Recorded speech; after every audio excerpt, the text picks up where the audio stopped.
Okay, we're back over here in Rabbi Tatz's Sefer. I think we'll finish off this chapter 19 today, and then that will take us really to the grand finale of BECHIRA, when you'll all be well equipped of how to make the right decisions in life without any problems. So he says the title of this little piece is Head Without Heart, Heart Without Head. Remember, we were speaking about last time that you could have the male aspect, which is the enthusiasm, the excitement you want to accomplish, you want to do. But if you don't have the female counterpart, which is the nourishing of it and the growing of it and the being dedicated and faithful to it, no matter how much excitement and enthusiasm you're going to have, it's going to end up petering out at a certain point. So you have to have both. You have to have the initial enthusiasm, I want to do something, but then you have to have the fostering of it and the faithfulness of it that I'm going to follow it through until the end. So that's how BECHIRA works. There's the initial idea, and then you carry it through. So he says like this: what does the human form look like when only one is functioning? Meaning you have a head, only in the head, and there's no heart, or you have a heart, and there's no head. So what does that mean? So he says beautifully, the developed intellect alone gives the philosopher who does not live his principles. Meaning, you could be very intellectual, you could be philosophical, you could even be very spiritually inclined. But if it's all up here, so then a person will never transfer or convert those ideas into practice. In fact, he sees no need to practice, because intellect is one thing and the body is another. So as long as up here I'm a very spiritual, philosophical, deep person, that's good enough. My actions don't reflect what's going on over here. What's the problem? And he tells over a famous story. I forget there was a professor of logic in a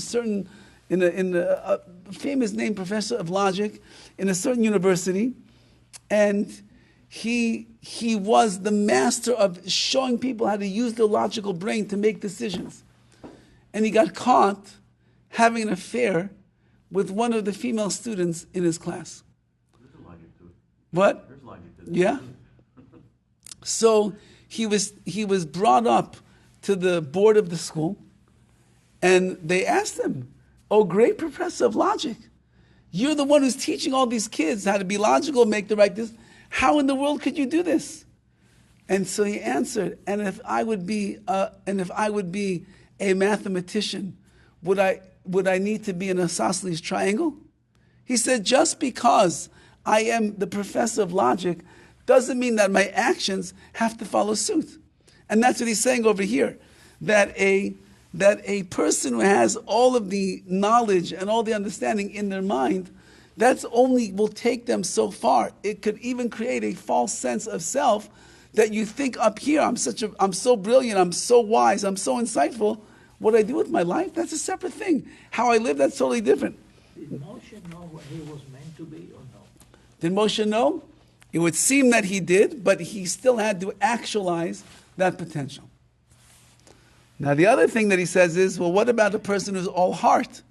So their loyalty or faithfulness without clarity of objective truth gives the fanatic who is ready to do anything for his faith, no matter how unfounded or distorted the faith may be. Look at Hamas.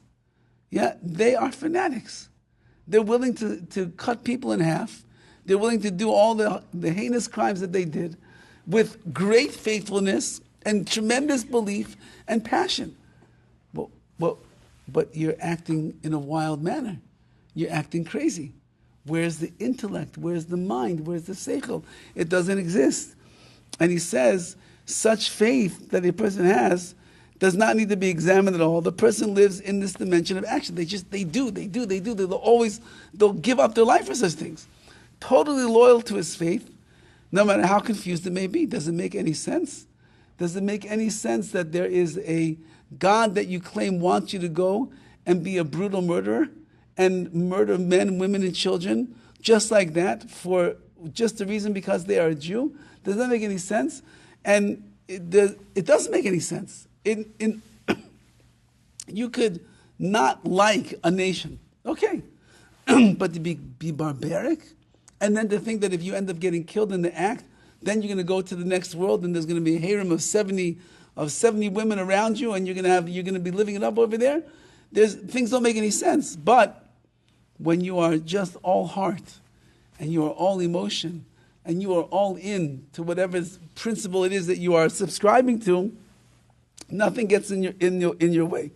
Objective verification of evidence for his position is irrelevant, and this is a familiar problem. And really, just look at all the crazy nations of the world, the things that they do, which make absolutely no sense at all, but they are willing to throw in every ounce of energy they have to do such things. Hey, I was only following orders. Right. Yeah, but that's in every religion, including the Jewish religion. There's some Jewish fanatics that. Right. Those fanatics are not a reflection of our religion. We don't believe in that stuff. No, Right. sect. I'm saying, for example, right now there's. They're using the name of God. I'm saying right now there is a cult that developed within the Orthodox world.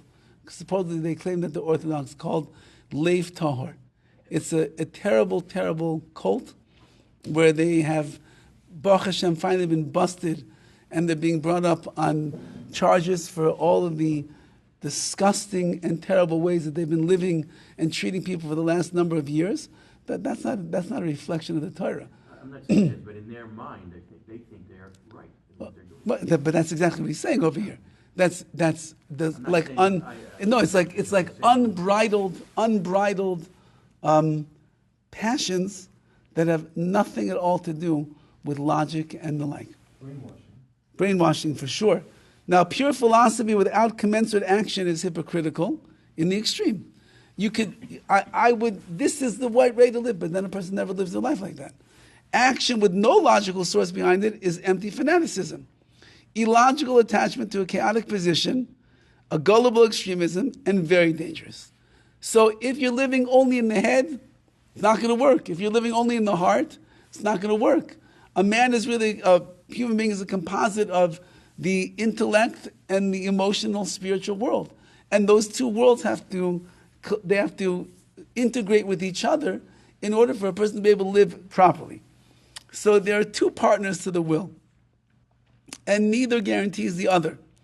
They occupy separate spaces in the inner life of the individual, mind and heart. They must work tightly together to give an integrated person. That's the goal. Like we're saying, the goal is to be able to integrate. I have philosophy, I have intellect, I have knowledge up here, and that's pretty amazing. But if I don't follow through with that knowledge, so then that knowledge is being wasted. I have passion and drives, but if I don't have the right things that are guiding it, so then I'm going to I'll become a crazy person. I remember many years ago when I was trying to finish off my college degree while I was in yeshiva in Israel. So I found a program there where I was able to go and take controlled essays where I had to go to a certain place and just write essays, and then I would get graded on the essays and I would pass the class. So one of the essays I had to write on was euthanasia. Mercy, killing. That itself is the contradiction. Mercy, killing is not merciful. Killing is barbaric. Killing is lethal. Killing is taking somebody's life into your own hands and deciding that you are a wise enough, intuitive enough a person, great enough person to decide that I should kill this person. So everything in the world of euthanasia is a person who doesn't want to see somebody suffer, and the person themselves, they don't want to suffer. So that's the mission now becomes, let's remove the suffering. So what do? Kill me. With what? With a gun, with poison, whatever you want. That's what you do. They had a story in this essay. This goes back many, many years. I still remember. There was a guy that was dying in the hospital, and he tells his brother, just end it. I don't want this anymore. So the brother says, well, what do you want me to do? He says, just kill me. He said, how can I kill you? Figure it out. So the brother walks into the hospital the next day with a sawed-off shotgun. He goes into his brother's hospital room and he blows the guy's head off. And then he says, what, you want to try me for murder? I was just doing what my brother wanted me to do. He said he doesn't want to live anymore. He wants me to kill him. So that's the emotional world without the seichel, without the intellect that's going to be there. And he says both need to be fully developed and then married to each other. I have to develop the intellect and I have to develop the emotion and then I have to put them together. And he says like this, and he ends with this very beautiful mashal, a parable. The Rambam explains that, describes the commitment that must remain in the dark that follows the light. What does that mean? And he says, everyone has this problem to a greater or lesser degree. And he says the following metaphor. He says, life is like standing on a dark plain in a stormy night. Lashed by rain, beaten by the wind, one stands with no idea direction. He's standing in a field, wherever he's walking. There's no lights overhead. It's a dark night. The rain is coming down. The wind is howling. He has no idea where to go. He doesn't know what to do. Suddenly at that moment, when impending despair is there, a flash of lightning shows the road ahead, clearer than by day. Lightning comes, and it shows him the road goes that way, and that's how you're going to get out of this mess that you're in right now. And then the lightning disappears. And now he can't see. He's once again in the dark. Says the Rambam, the rest of the night must be spent walking through the storm on memory alone of a flash of light that was once seen.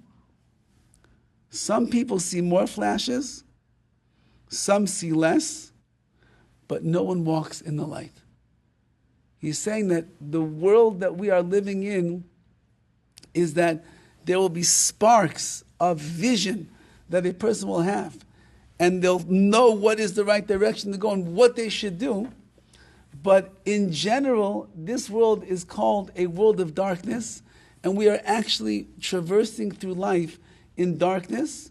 And we have to have those moments where the flash of light, of insight, of understanding, of being in tune with ourselves, of being in tune with Hashem, opens our eyes and sheds light on the situation.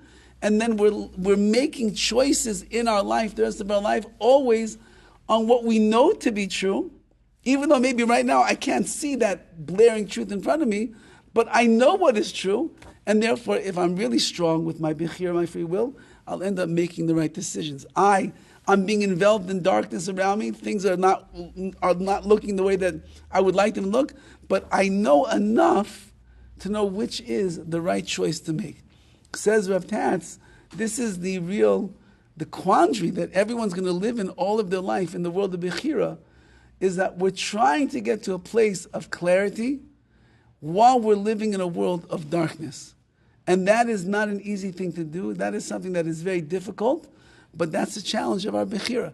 And if you could appreciate the moments that you have in your life where Hashem sheds His light upon you and shows you what is right over wrong, you have to hold on to those and come back to that, so that when you find yourself in another situation where you are forced into making a decision, you know enough already, you've seen enough already, you've been through enough already to know what is right and what is wrong, what's going to take you in a good direction or a bad direction, and eventually, as Hashem, you'll learn how to make the right choices. And what if the Rabbi goes one step further?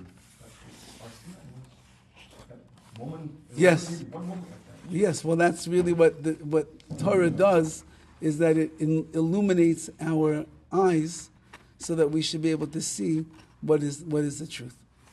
Okay, so that's chapter 19. We have one more chapter, chapter 20. It's relatively short. As I mentioned, I'm going out of town from Monday through Monday, so there's no class Monday, Wednesday, Monday, but the following Wednesday, 2 weeks from today, God willing, will be class, and then I think more or less I should be sitting still in one place, and meaning I shouldn't be. I'm not traveling quite as much, so Bez Hashem. Okay, thank you.